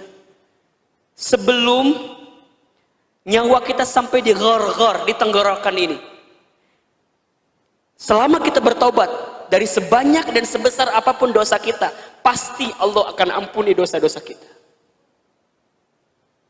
Makanya Bunda yang dirahmati Allah, jangan mudah menghakimi tentang orang lain.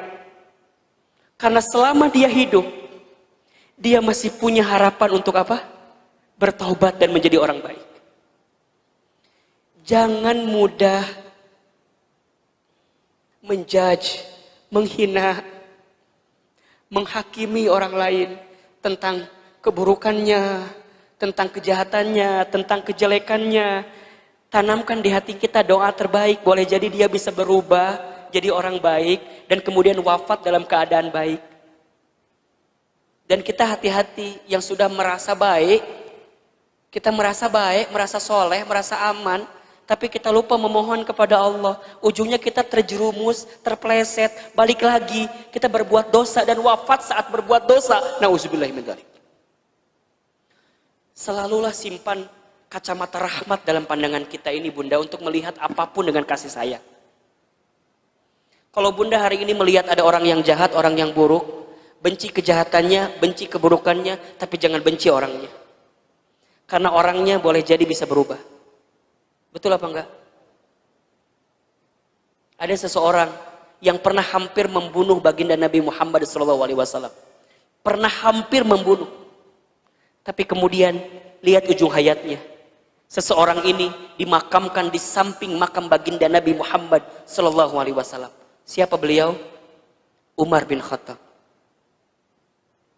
Ada seseorang yang pernah menjadi musuh baginda Rasul, memerangi agama.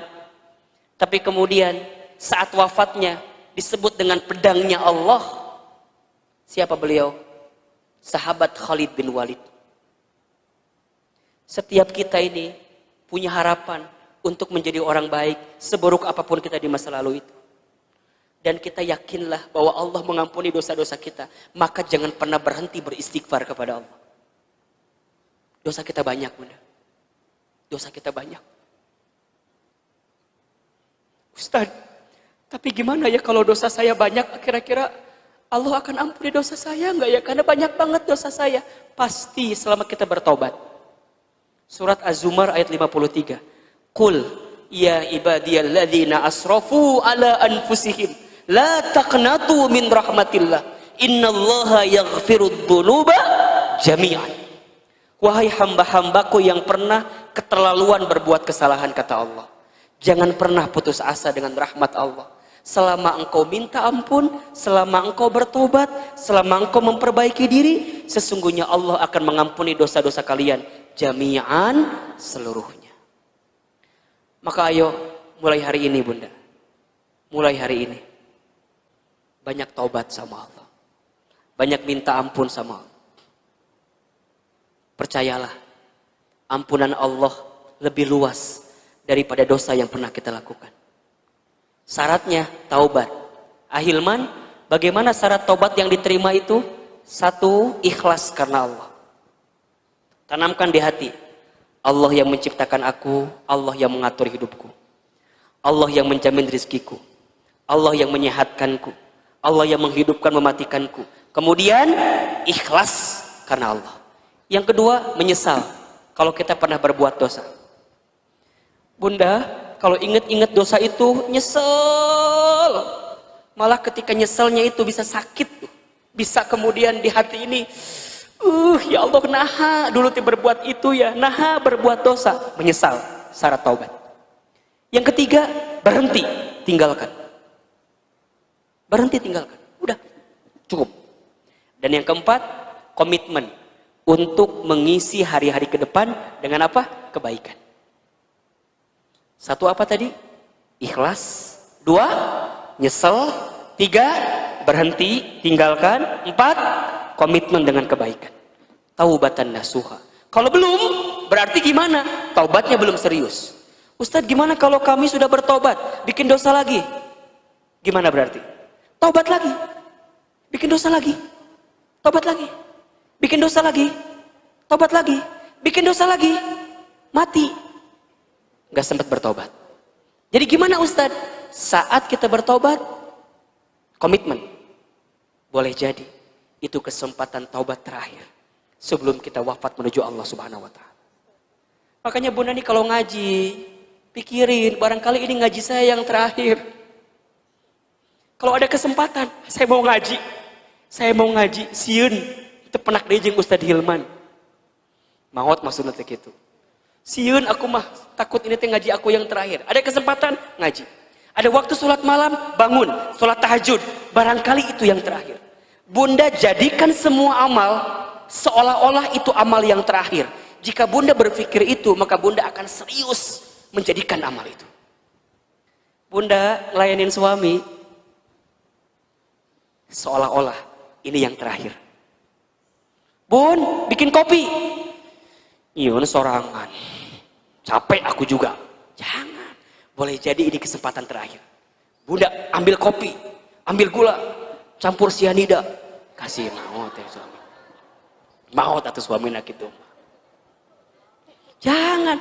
Terakhir kali suami minta ini, berikan yang terbaik. Anak minta ini, berikan yang terbaik. Boleh jadi itu yang terakhir. Maka kalau sudah begini. Hidup ini ada rasa harap, ada rasa takut kan. Ada roja, ada khauf. Roja, kita berharap dengan surganya Allah. Khauf, kita takut dengan nerakanya. Dalam harap ada takut. Dalam takut ada harap. Saat Bunda beramal soleh, harus ada takut. Takut gak diterima, ya enggak? Sehingga apa? Lurusin niat lagi, ikhlasin niat lagi. Kan begitu. Saat Bunda berbuat dosa, ada rasa harap. Apa harapannya? Harapannya Allah mengampuni dosa-dosa kita.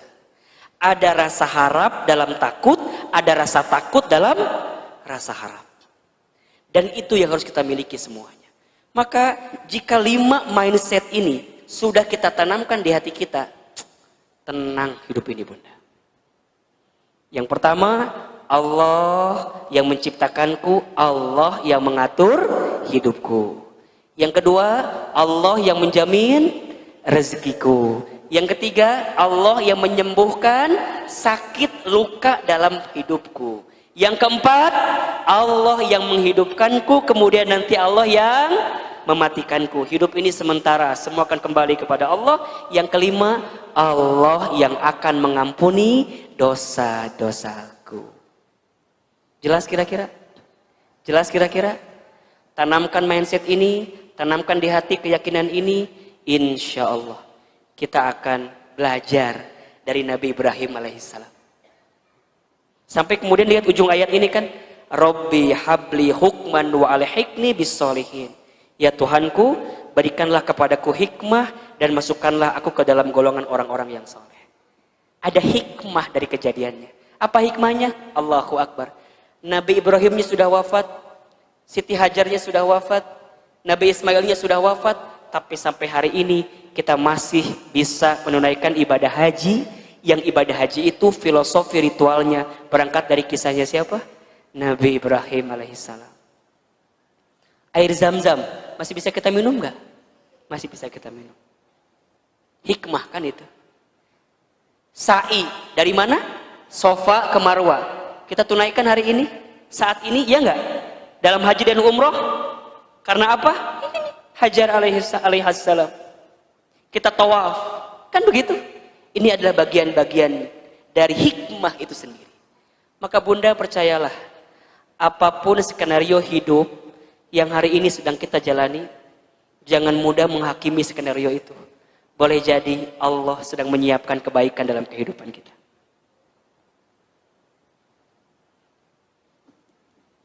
Bunda punya anak, mungkin anak Bunda belum sesuai dengan kemauan Bunda.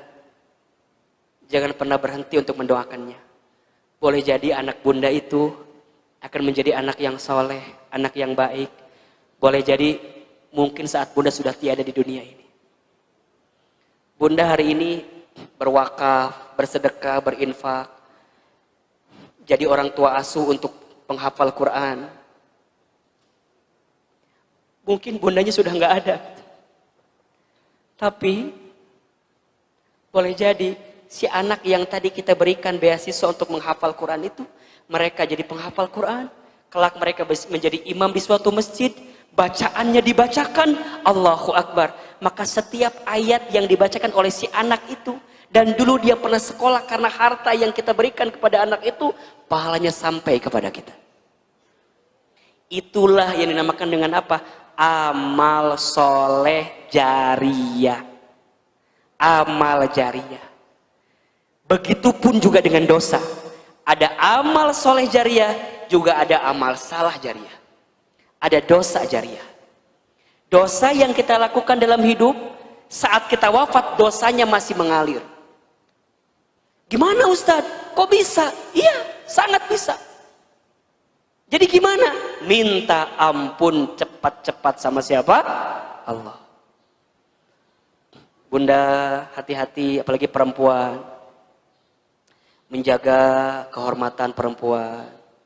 Apa yang Bunda tampilkan di sosial media, jika itu bukan sesuatu yang baik, khawatir jadi dosa jariyah nantinya. Kalau masih bisa dihapus, hapus. Tapi Ustadz, udah dihapus tapi saya ada lagi, muncul lagi. Udah, la yukallifullahu nafsan illa usaha. Kita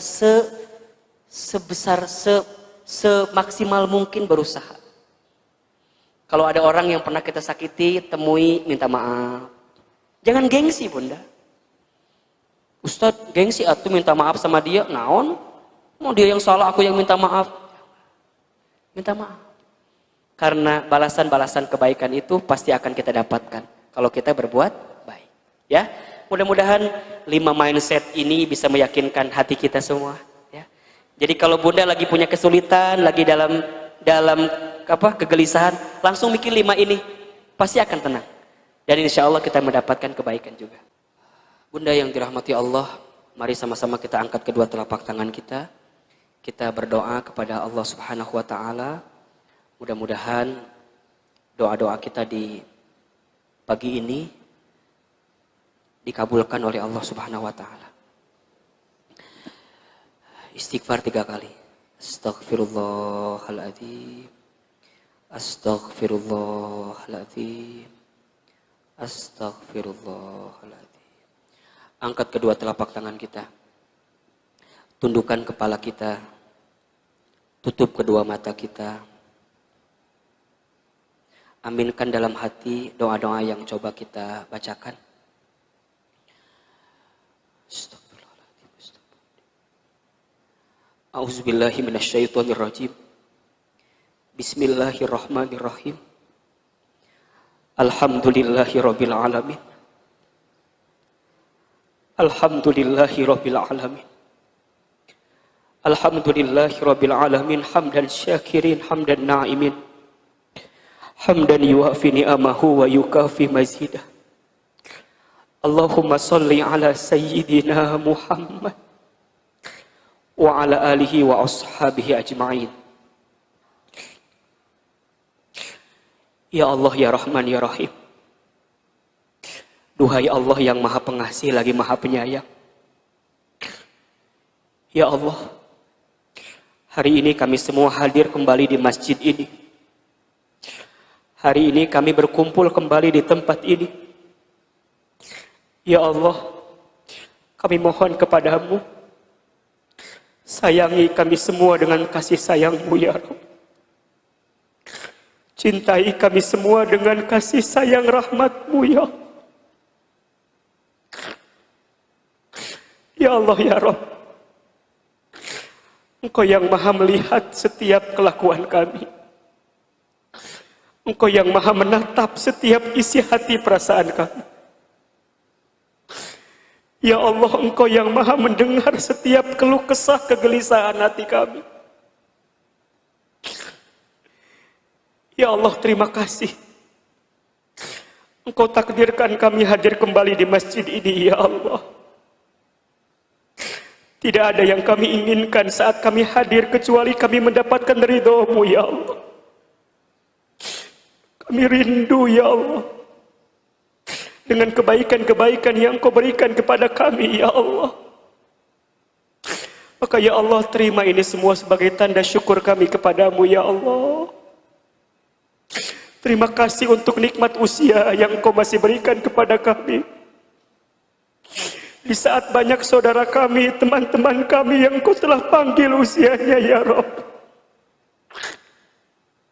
Terima kasih ya Allah untuk nikmat sehat yang masih Engkau tanamkan di tubuh kami.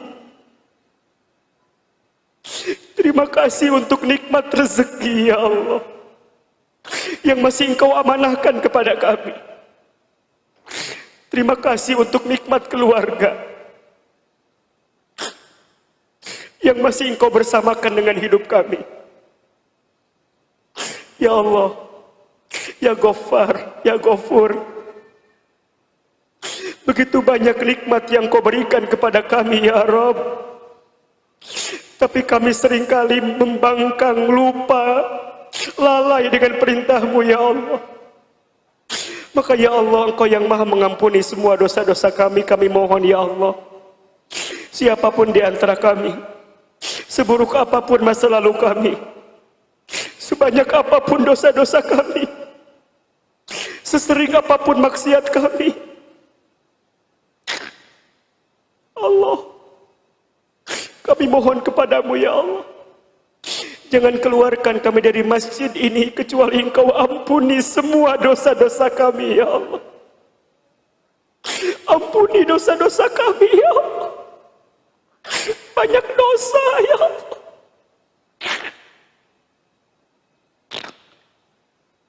Banyak dosa ya Allah. Ampuni semua dosa-dosa kami ya Allah. Dari mulai dosa yang kecil sampai dosa yang besar. Dari mulai dosa yang kami sembunyikan sampai dosa yang kami buat terang-terangan ya Rabb. Dosa mata dari pernah melihat yang haram. Dosa lisan pernah berbohong, sering berdusta, pernah ingkar janji, fitnah, ghibah. Bunda, berapa banyak lisan ini keluar kata-kata yang tidak baik. Mungkin pernah melawan kepada suami kita, mungkin pernah membangkang kepada orang tua kita, tanpa sadar pernah membicarakan aib saudara kita, teman kita.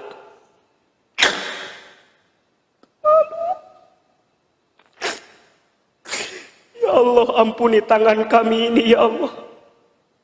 Mungkin di antara kami tangannya ada yang pernah bersentuhan dengan yang haram.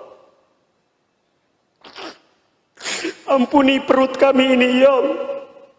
Mungkin pernah masuk makan minum yang haram.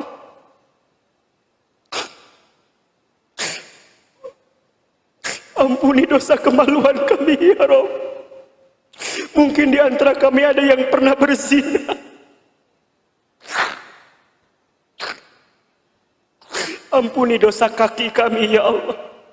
Mungkin di antara kami ada yang pernah melangkah ke tempat maksiat. Ya Rabb, sepandai-pandai apapun kami menyembunyikan yang Kau tahu ya Rabb.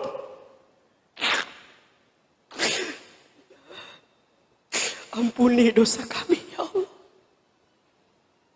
Jangan wafatkan kami sebelum Engkau ampuni dosa-dosa kami ya Allah. Terima taubat kami ya Allah. Belum lagi dosa kami kepada kedua orang tua kami ya Allah. Maafkan kami jika ada yang pernah menyakiti hati orang tuanya, pernah menyinggung perasaan orang tuanya, pernah menyakiti hati orang tuanya, pernah meneteskan air mata ayah ibu orang tuanya ya Rabb. Bunda, silahkan berdoa, minta ampun kepada Allah atas dosa-dosa yang pernah kita lakukan. Ingat-ingat dosa apa itu? Semakin kita ingat, kita nyesal pernah berbuat dosa itu. Minta sama Allah agar kita dibimbing untuk meninggalkan dosa itu. Allah, Ampuni dosa kami ya Allah. Ampuni dosa kami ya Allah. Rabbana dzalamna anfusana wa illam taghfir lana wa tarhamna lanakunanna minal khasirin. Allah, kami ridho ya Allah. Seandainya musibah, ujian, cobaan menimpa kami, kami ridho menerimanya ya Allah. Boleh jadi itu karena dosa-dosa kami ya Allah. Tapi kami mohon ya Allah, ampuni dosa kami ya Allah. Jadikan ujian hidup ini sebagai cara Engkau mengampuni dosa-dosa kami ya Allah. Kesulitan hidup kami, ujian hidup kami ini ya Allah, kami ridho, kami terima. Asalkan Engkau ampuni semua dosa-dosa kami ya Allah.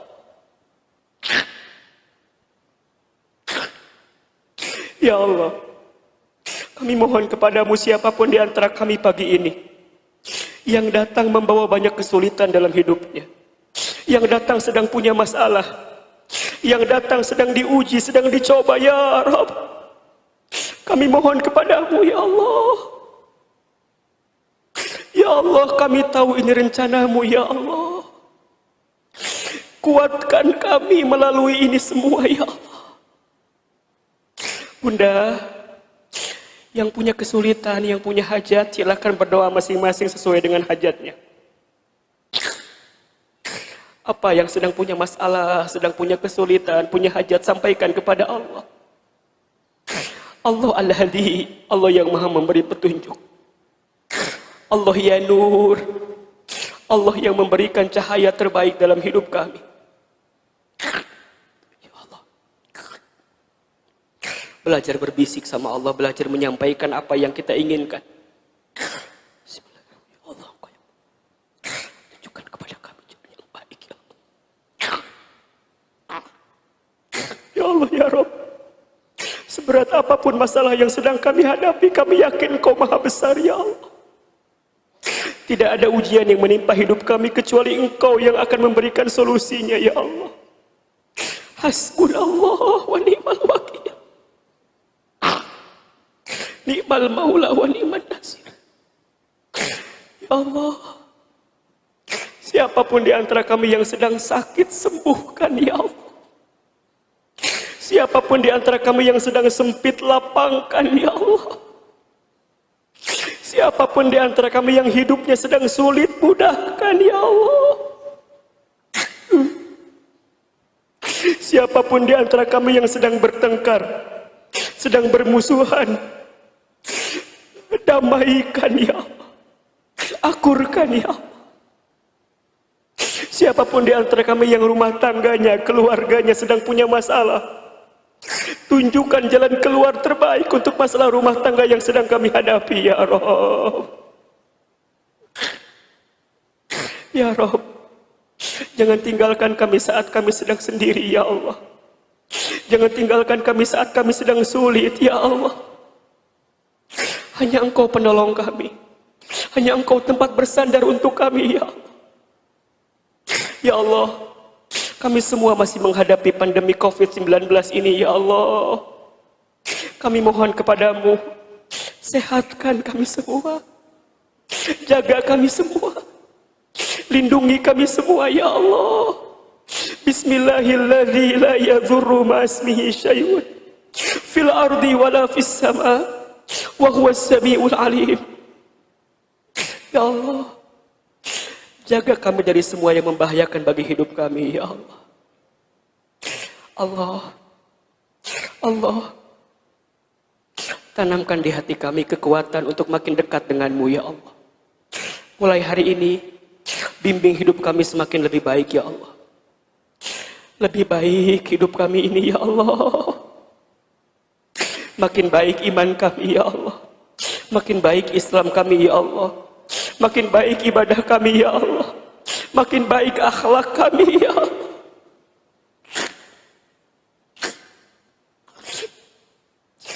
mampukan kami untuk tidak berbuat dosa maksiat lagi ya Allah. Enggak sombong, iri, takabur, ujub, dengki, enggak ya Allah. Bimbing kami untuk makin baik ya Allah. Sampai kemudian Engkau panggil kami dalam usia wafat kami nanti ya Rabb. Kami semua pasti akan wafat ya Rabb, kami mohon. Wafatkan kami semua nanti ya Allah dalam keadaan beriman. Wafatkan kami semua nanti ya Allah dalam keadaan Islam. Wafatkan kami semua ya Allah nanti dalam keadaan husnul khatimah. Allah ya Rabb, sebagaimana Engkau kumpulkan kami di dunia saat ini, kami mohon kepadamu kumpulkan kami semua nanti di surgamu ya Allah. Bunda, ingat wajah orang tua kita, sebutkan nama orang tua kita.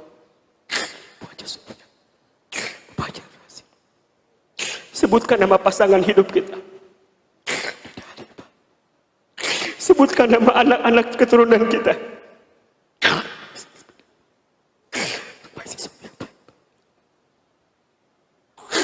Ya Allah, kumpulkan kami nanti di surga bersama orang-orang yang kami sayangi ya Allah. Allah Rahman, Allah Rahim. Kami mohon kepadamu ya Allah, kabulkan semua doa-doa kami ya Allah. Ijabah semua permintaan kami ya Allah. Terima semua amal kebaikan kami ya Allah. Berikan yang terbaik bagi hidup kami ya Allah. Rabbana taqabbal minna innaka antas samiul alim wa tub alaina innaka antat tawwabur rahim. Rabbana ighfir lana wa liwalidina warhamhum kama rabbawna shighara. Rabbana hab lana min azwajina wa dhurriyyatina qurrata a'yun waj'alna lil muttaqina imama. Rabbana atina fid dunya hasanah wa fil akhirati hasanah wa qina azabannar. Subhana rabbika rabbil izzati amma yasifun wassalamun alal mursalin walhamdulillahi rabbil alamin.